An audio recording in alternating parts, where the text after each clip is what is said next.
Okey, Assalamualaikum. Bertemu lagi. Baik, kali ini kita akan belajar bagaimana untuk kita selesaikan masalah yang melibatkan sinus, cosinus dan tangent. Okey, ini melibatkan bagaimana untuk kita selesaikan soalan penyelesaian masalah lah. Okey, tajuknya masih lagi nisbah trigo. Okey. So, akan kita fokuskan hari ini adalah penyelesaian masalah, ya.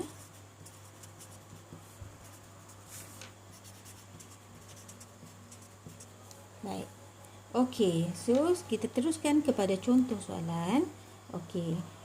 Katakan sekarang ni kita ada satu rajah, ya. Rajah ni kita ada, okey, kita ada satu wall di sini. Okey. Satu dinding, dan di dinding ni diletakkan satu tangga. Okey.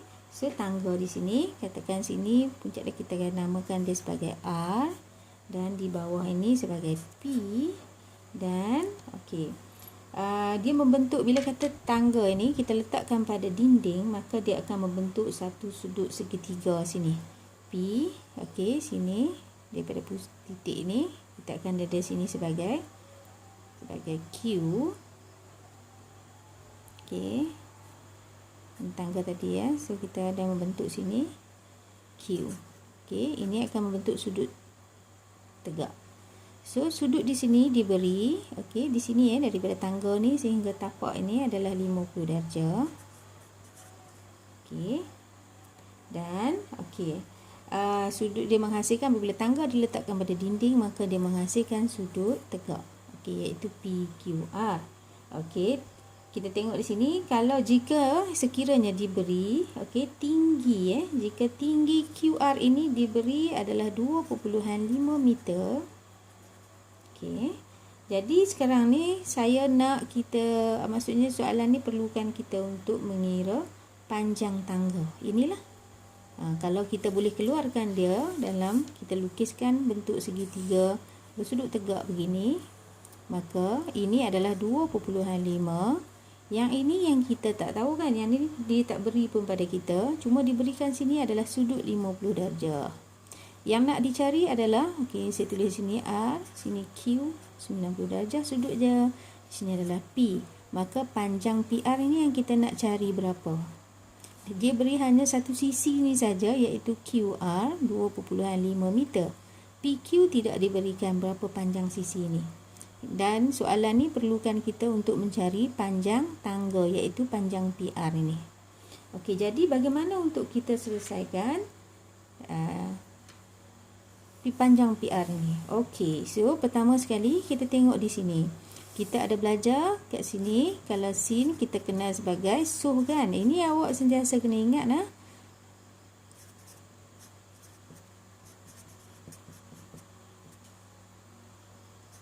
Tangent, kan. Okey, okey, yang ni saya terbalik lah. Biasa saya kata suh tu waka, kan. Ni kau saya letak di tengah. Okey, baik. Sekarang ni berdasarkan kepada rajah yang kita dah keluarkan ini, maka kita tengok di sini. Yang kita nak cari sekarang ni di sini.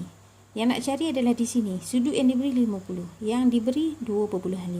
So nak cari nilai ni, maka kita boleh guna apa? Sin, cos ataupun tangent. Nisbah sin, cos atau tangent.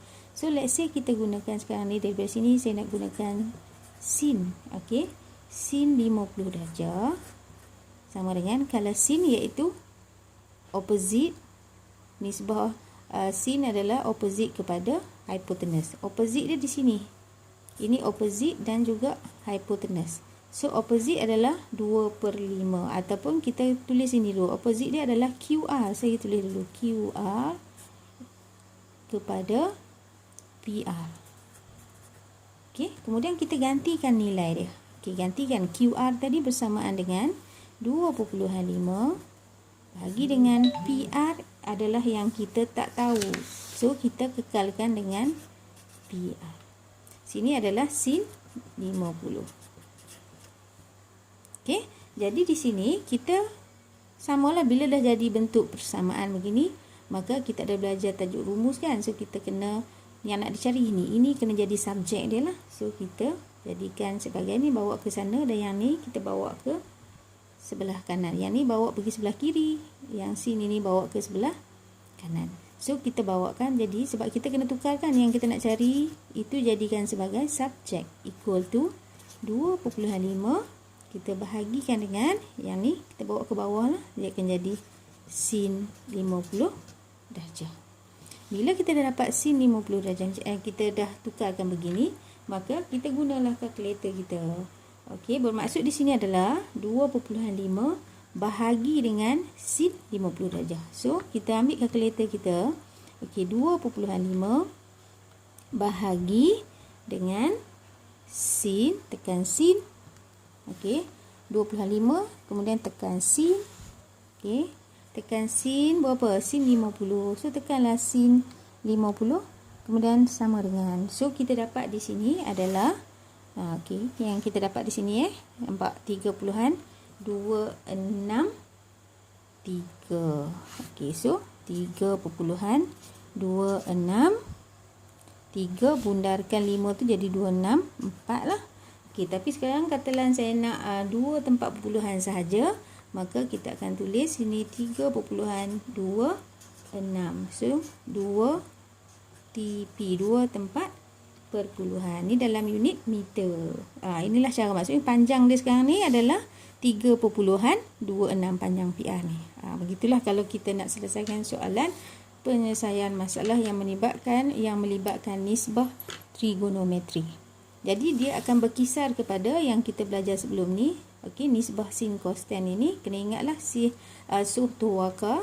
Okey, jadi bila kita nak selesaikan, kita tengok. Kita boleh gunalah, kalau kata awak nak gunakan adjacent kah, boleh tak? Kita tengok kat sini. Sudut di sini nak guna kah? Boleh tak sini? Tak boleh lah, sebab adjacent ni kita tak tahu. Hypotenuse pun kita tak tahu. Kita kena satu sisi yang kita tahu nilai dia, baru kita boleh kira yang lagi satu. Tapi kalau awak ambil kah sekarang ni, tak logik lah, sebab adjacent kita tak tahu nilai berapa, hypotenuse pun kita tak tahu. Maka kat sini cos tak boleh digunakan. Kalau tangent pula OA, okey, TOA kan 25. Tapi buat apa kita nak cari PQ? Sekarang ni soalan minta kita cari PR. Jadi kita tak payah buat kerja yang panjang lah. Kita terus ambil yang mana yang diberi dan yang nak dicari saja. Okey, kalau nak guna tangent boleh lah, tapi cuma dapat PQ. Kemudian mungkin awak gunakan cara teorem Pythagoras. Kan, bila awak cari PQ, awak akan cari hypotenuse. Boleh juga, tapi itu long way lah. Bukan tak boleh, boleh tapi long way.